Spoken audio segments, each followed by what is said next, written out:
Okay, good afternoon all, and welcome to our Design Symposium seminar. My name is Andrew Mendonca, and this is my colleague Matthew Ewertowski. And we're here to introduce you to Necho. Have you ever been woken up at 6 a.m. on a Sunday morning to the grating sound of a jackhammer outside of your window? Noise is an unavoidable nuisance for anybody who lives in an urban environment, and many people have to deal with this on a daily basis. And it's not just construction noises. It could be your tenants throwing late-night parties, or the neighbor's kids just not settling down.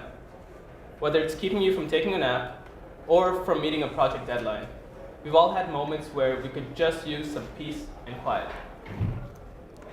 People have tried many ways to try and deal with the problem of noise. Some people try and insulate their house with acoustic fiberglass insulation. However, this is a pain to install. And on top of that, it doesn't really work for low frequencies, which is a large component of noise in urban environments from construction or traffic. On top of this, some people try and buy noise-canceling headphones, which are expensive and bulky, so good luck trying to take a nap with some of those on your head. Or you could just try and go the old-fashioned route and put a pillow over your face, but that doesn't really work for most cases. We thought we could come up with a more elegant solution. Introducing Necho, the noise-canceling, transparent, Ionic hydrogel speaker that helps you get the peace and quiet that you deserve. In addition to reducing noise, its thin design and transparency allows for incorporation into many environments, so you can put it anywhere without affecting the aesthetic appeal. Using the Necho device, you could make your cubicle feel like a private office with a flip of a switch. Because it's transparent, you could get rid of traffic noise outside of your window without ruining the view from your apartment. So for designing the Necho, we had three main design parameters in mind. We wanted high transparency, at least 50% noise reduction, and durability. We wanted transparency to ensure the visual discretion of our product.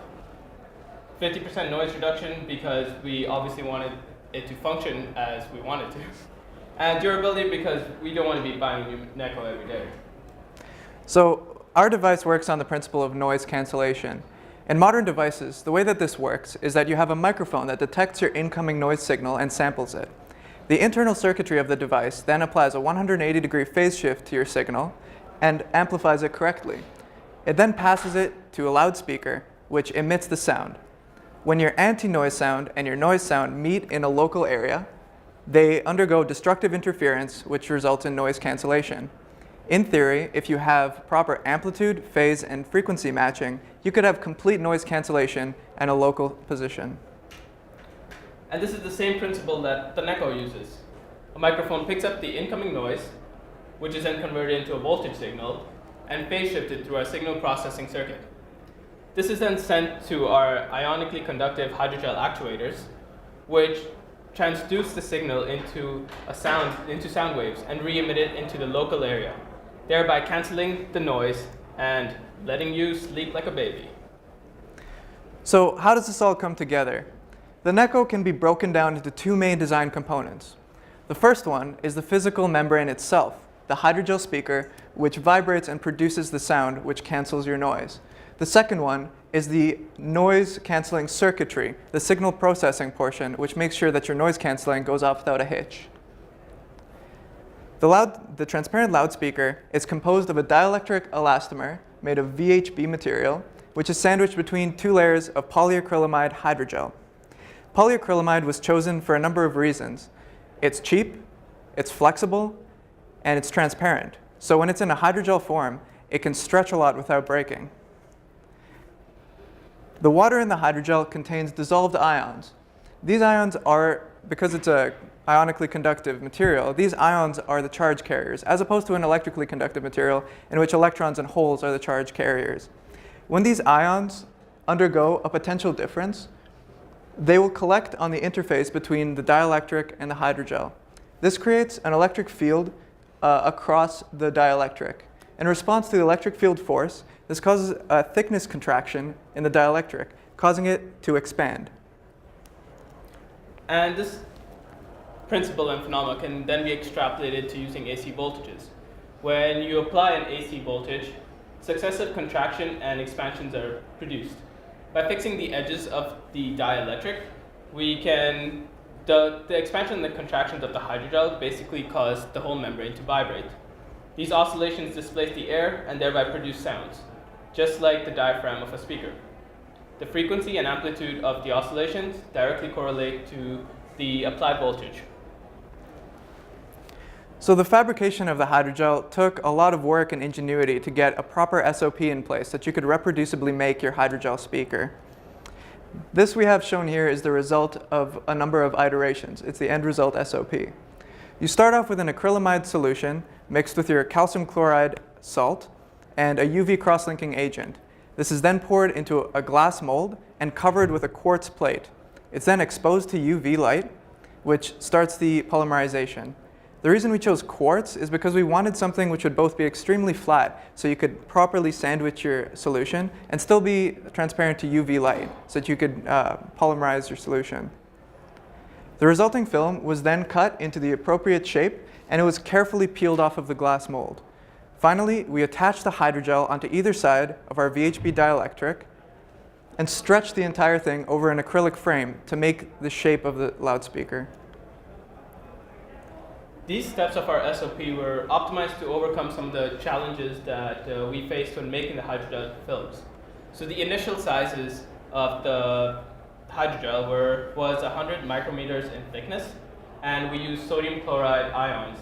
However, this was changed to 1 millimeter in thickness because when we were peeling the hydrogel off the substrate, the elasticity of the hydrogel would cause it to retract onto itself and just basically crumple into a ball, and this made it unusable.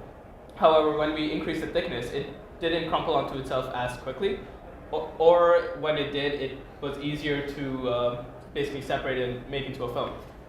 The reason why we switched out sodium chloride with calcium chloride is because we had a lot of problems with drying, and calcium chloride absorbs water from the environment a lot easier, and so that's why we didn't have the drying problem as much. When trying to actuate our loudspeaker, it requires some high AC voltage to get any kind of contraction and expansion. This is because using an ionic conductor, the mobility of your charge carriers is much lower than if you're using an electrically conductive material, since the ions themselves are moving through a viscous medium, which is the hydrogel itself. So this meant that we needed some high voltage equipment, which was difficult to get a hold of, and the high voltage lab on campus wasn't available. To fix this problem, we would need a thinner membrane, which was not available for our application. However, we still got some pretty good results in terms of characterization of our speaker. By switching the salt from sodium chloride to calcium chloride, we found that we were able to get better transparency, better elasticity, and also better mobility of the ions. The calcium chloride is significantly more hygroscopic than the sodium chloride, which meant that it can absorb moisture a lot more easily compared to the sodium chloride. So we decided to test the transparency of our speaker to make sure that we could hit that design goal that we set out for ourselves for a highly transparent speaker. We did this using UV-vis spectroscopy. When we tested a 1 centimeter thick sample of our hydrogel, we found that it had 80 to 85% transmittance through the visible light spectrum. If we extrapolate that to our 1 millimeter thick sample that we actually use in our loudspeaker, this means a 95% transmittance in the visible light spectrum. So this hit our primary design goal of getting greater than 75% transparency, and it also hit our second design goal of having a loudspeaker which was less than 3 millimeters in thickness. So the second half of our project basically involved making the noise cancellation circuitry. This is a schematic that we ended up using, or ended up designing, and it's comprised of 3 stages. The first stage is just a microphone attached to a low-pass filter, and a bypass capacitor. The low-pass filter ensures that there's no high-frequency noises in the bias for the mic, and the bypass filter makes it so that there's no DC offsets or other noise signals inside the signal going to the next stage. The next stage in this case is the inverting stage, which is just a simple inverting amplifier with a unity gain. After the signal is inverted, it's sent on to the final stage, the gain stage. So this gain stage actually has 2 functions. The first function is you could tune the gain so that basically the amplitude of anti-noise signal that you are sending out can match the noise amplitude. And so you could basically tune your cancellation better. The other big property of it was that it had a low output impedance. We needed this because the impedance of our load, which is the speaker, was very low. And so we had to sort of have like impedance match it so that the output is the same as the load. In order to test our signal processing component, we wanted to design a test fixture so that we could see how it works under ideal conditions. And then using those results, we could verify the performance capabilities of the entire unit later on. The test assembly that we designed is composed of two identical loudspeakers inside of an acrylic housing. The acrylic housing makes sure that we can acoustically isolate our system that we're testing from the outside to make sure that no ambient noises are interfering with our results. The signal that we decided to test initially was a 250 Hz sine wave, simply because, like we mentioned before, low frequency noises are a major component of noise that you see in urban environments. So we wanted to make sure that we could properly cancel that noise frequency. Later on, we tested a range of frequencies from 50 to 350 Hz to make sure that we could maintain this over a larger range. So to explain more about the setup, one of the speakers was used as a noise generation source. It was just connected to the function generator, and it was our noise signal. The other speaker was connected to our noise cancellation circuitry, and so it produced the anti-noise waves. The microphone right in the center, it basically picked up the product of the two waveforms and displayed it on the oscilloscope. So we collected the data from our oscilloscope for a number of tests, and we've collected it here for you to see. In the top graph, you can see the amount of cancellation as a percentage of the start and end amplitude of your noise signal as a function of the frequencies that we tested. What we found is that over the range that we tested, on average, the noise cancellation is 50 to 55% of the input noise signal. So this hit our primary design goal for the circuitry, to be able to hit 50% cancellation. In the bottom image, you can see what happens when we turn on our noise cancellation circuitry. In both of the images, in the top waveform, channel 1, is what the microphone is detecting at the center of the tube, where the noise is loudest. The bottom waveform in channel 2 is the noise signal that we were feeding into the system. On the left-hand side, you see the result of no noise cancellation whatsoever. On the right-hand side, you see what happens when we flip on our signal processing circuitry. And you can see the result in that the amplitude has shrunk significantly. Just a quick note, for the graph on top, the low cancellation percent, those correspond to sort of errors in the speaker that we had, which didn't function well at lower frequencies. That's why we didn't have proper cancellation. So the 50 to 55% average cancellation is actually from 85 Hertz all the way to 360. So while the final design of our circuit did meet the design goals, we went through a lot of iterations in designing audio cancellation circuitry. One of the first challenges that we faced was debugging a serious issue with signal distortion.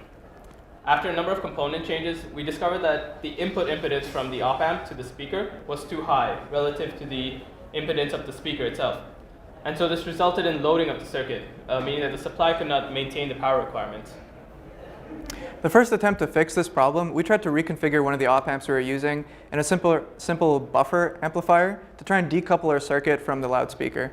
But we found that this didn't have much of an effect, simply because the op-amp itself had too high of an impedance. After some research, we found a specific type of audio IC amplifier which was meant for audio signal processing. If we replaced our gain stage with this, we found that we actually got a good quality noise signal going into our loudspeaker. The second major challenge we faced in the design was just dealing with an assortment of electrical noise. Because the microphone we used to pick up our signal had a relatively low voltage signal in response to noise on approximately 10 millivolts, any noise that was in the signal to start with after amplification meant a large distortion in our final noise canceling sound. We solved this by including a number of shunt capacitors at power and ground nodes, as well as the RC filter that we put at the beginning of our audio circuit. So according to the goals we initially set for our device, We achieved all of our primary goals and even some of our secondary ones. However, this was for the individual components of our system. One of our biggest future goals or future works is to integrate the hydrogel speaker and the circuit together in order to make sure that it works as it theoretically should. Another one of the future goals is to reduce the hydrogel film thickness. This is so that we could bring down the operational voltage. This can be done by basically changing our handling procedure and by including a hydrophobic coating so that peeling of the hydrogel is a lot easier.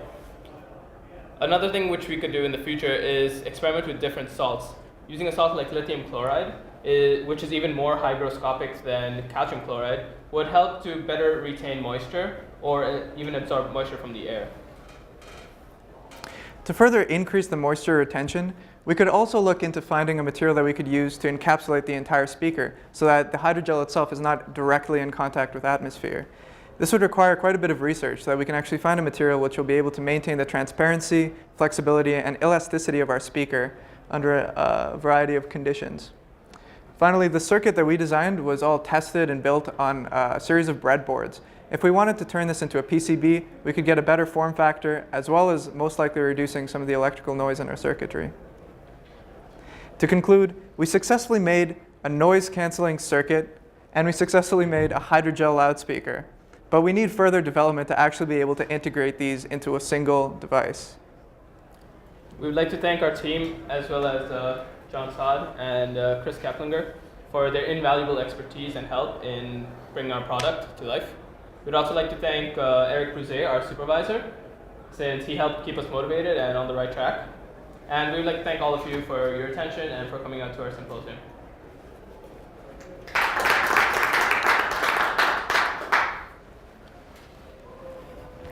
We're going to bring Rana up, another one of our group members, to help with answering some questions. Questions, comments? Okay, I'll start if nobody else wants to. So what is VHT? VHB. Very high bond. It's a proprietary material. Commercial dielectric tape, yeah. It's just a dielectric elastomer which can stretch a lot, and yeah, we don't know much about it because of proprietary information, but we chose it for transparency, elasticity, and it has a good dielectric constant as well. Okay, so what did your device? You showed us a couple of pictures. How were the contacts made? The contacts. Yeah. Let's go back a couple. In the loudspeaker. Oh, so you mean for the hydrogel contacts themselves? Yeah. Okay. So you could attach. Well, So the arms that are. I'll pull up in the another first picture. The last picture is also there. The last picture? Handle, so to speak. Sorry? The handle, so to speak. Yeah, the little arms that are coming out because So the you've got one entire. on each side. Yeah, so you can just attach like copper tape and an electrode stick because it's conductive. So. Okay, so Yeah. basically you're conducting into that hand, Yeah. and then you're seeing an electrical displacement of the ions in it towards their counterparts on the other side. Yes. Okay. Yeah, the hydrogel membranes or the hydrogels are on opposite sides of the dielectric. Okay. So there's one going this way and one going that way. Okay. How thick is your membrane? The hydrogel, the one membrane is 1 millimeter thick. Yeah. The What about VHB is about. It's also the VHB is 0.3 millimeters. Yeah. Okay. Yeah. What was your VCC? 5 volts. 5 volts. So yeah, that's not a lot of voltage. No. You said something about you VCC. try with higher voltage. So how did you do that? So this is our VCC only for our circuitry. It was 5 volts. For the actual membrane itself, we needed a significantly higher voltage on the order of kilovolts. Okay, so that circuit never you. Yes, Yeah. we tried to get access to the high voltage lab, but they would not allow us to use it. It's not that they wouldn't allow us. It's We didn't have anyone. they didn't have anyone to use train it. us, so, Yeah, so that was an issue there. Okay, and how do you know what phase shift to add? Technically, if you just do it 180 degrees so that the peak of one completely matches up with the trough of the other, you should get noise cancellation. Okay, so if I hear something and the sound's going from there to here, and I hear something with the microphone located here, introduce that phase shift, then whoever's here should benefit from it. But what do Yeah. you do if you don't really know what it's Where? came from? So it's more about where the person is it doesn't cancel over a large area. So for example, where we showed this example, you're sitting at a desk, you're in one location for the majority of the time. It doesn't matter so much where the sound came from as long as it knows where it's trying to cancel it. It basically you just need it so that the waves destructively interfere at a certain point, and that point is where you are. Okay, so that's valid in the limit of a long wavelength. Yes. Otherwise, it turns out to be something that's really good for the person on the other side of the barrier. Okay. So what frequency range do you think you'll be able to handle with this approach? Well, for what we tested, it was just 50 to 350 hertz. But based on literature, we saw reproduction of a large range of frequencies up until, I forget, kilohertz for the actual membrane. We should be able to do that noise cancellation over that. But like you mentioned, it is more difficult with higher frequencies to make sure you're matching properly. So prior work on this using this sort of thing? Yes. It was used as a loudspeaker instead of a Noise cancellation. Very neat. Thank you.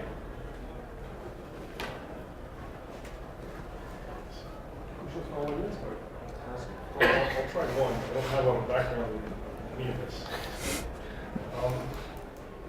So you said you had. So you quantify the transparency of this with UV is. You then mentioned something that kind of doesn't make sense to me. So you use the thickness for what you did at UV Viz. For the hydrogel film, you perform UV Viz one is different than the thickness of what you're actually There we go. using. And you're saying you extrapolate? Yeah, because the formula that you can use is like Beer-Lambert's the Beer-Lambert law. And so it's basically linear. So when you decrease the thickness, you can. There's a Beer-Lambert law. I'm not familiar. I'm not an optics guy, but Okay. I do know that interfaces between mediums with different indices of refraction results in distortions of refraction. Yeah. Refraction. So, just because you have a thinner film doesn't get rid of those two interfaces. Right. So we. Is that taking into account in your law and your formula? Is taking into account the interface? I don't think it does because this is mostly specifically used for the UV-Vis machine. But I mean, if you could see the image on the left, you have a pretty good idea I'm not saying it's not great. Okay. It's a technical question that I can try. Okay, but so simple question. You mentioned when you made these films, you had difficulty peeling them off. Yeah. Because of the elasticity of the film. Is that really the problem? The film being elastic, or is something else happening? It was very elastic. It was still very wet. It would very easily fold on itself. It was really hard to handle because it was so thin, so flimsy. So it would just fold onto itself. And if we tried to reassemble it or in any way, it would drip. So the thicker one was actually much easier to handle, to peel off and just stick on the VHB. It's kind of like peeling off a rubber band stuck onto something. So like you pull, like it elongates a lot, and then right as it gets off, it just like contracts together. Yeah. And so it would just contract onto itself and crumple up. That's kind of obvious to me now. Okay, thank you. So yeah, just one question is about how reliable is this system?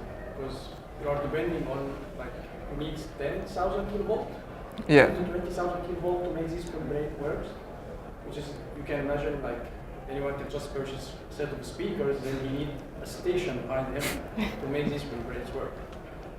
Well, it's a matter of changing up the process and optimizing parameters there, because like we said, the handling and all of that made the thickness of the hydrogel and even the thickness of the VHB quite thick. So by reducing those, we can bring down the voltage, the applied voltage. Since we were just handling it by hand in a lab, there's a limit on how thin you can get that electric. And because we had to cut it out, like it wasn't casted in the shape that we wanted on the VHB that we wanted. We had to do a lot of handling, so it was really hard to reduce the thickness. What's stopping you from using a regular speaker instead of your blaster system? I know it's not transparent, but could you use a regular speaker instead? Like buy a speaker and just use that? What would happen? noise cancellation in itself is an established technology that companies do use. The point of this would be mostly for the portability, the aesthetic of being transparent. And the fact that you could, since it's stretchable, you can put it on top of different sort of surfaces.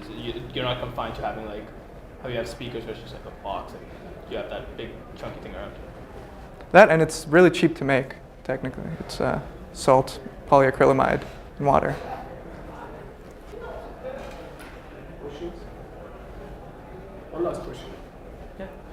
Where do you introduce the phase difference? Is it in the voltage that is being applied, or? Yes. So we actually didn't introduce a phase difference. Oh wait. Yeah, we did. Okay. Yeah. So- sorry. So we went through and we, if you look at this circuit diagram, the second op amp, or the first op amp right there, is just a unity gain inverting op amp. So whatever signal goes in there, it'll completely flip it. So you end up with a 180-degree phase shift. So the voltage that will be applied to your hydrogel will have a 180 degree phase shift. Relative to the noise that is incoming. In your hydrogel, it's going to, when you apply the voltage, it's going to deform, and that Yeah. mechanical deformation is going to create a vibration sound. Yep. Will you introduce a phase difference due to the mechanism you're using in the hydrogel? You wouldn't need to, but well, we haven't actually tested it to see whether we would need to or not. What is the principle by which your hydrogel is going to contract? Is it a supply- resistive kind of phenomena? Is it a capacitive kind of phenomena? Say again, sorry? You're moving the ions in the hydrogel. Mhm. Right? Is it like a resistive behavior or a capacitive behavior that you're It's capacitive. utilizing? It acts like a capacitor. So will you introduce a phase shift if you do that? So here. Depending on how long it takes for it to contract when a signal is applied, there will likely be a phase shift introduced just because it takes time for that to happen. That you would have to probably account for that in the circuit when you get a final device. But it would probably not change device to device. It would be something based on your final fabrication parameters. And something like just moving the microphone, say, a little bit forward would automatically sort of compensate, or moving the device around could help compensate for the phase shift as well.